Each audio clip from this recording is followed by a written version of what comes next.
Hi, this is Tony. Today I'm going to show you how to make a jellyfish salad. First, we're going to cut some cilantro, and we're going to julienne one whole cucumber for 2 packets of jellyfish. So I will cut some green onions too.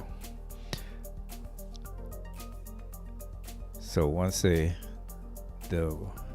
salad is already cut, we're going to open the packet of jellyfish, and they have a packet of vinegar and a packet of seasoning. So we're going to pour in the seasoning, and we're going to open the packet of jellyfish, and we're going to squeeze out the water, and then we're going to mix it a little bit more sesame oil and a little bit more soy sauce. So once it's all mixed, we're going to add in some sesame seed. Thank you for watching the video. Subscribe. You can cook it at home.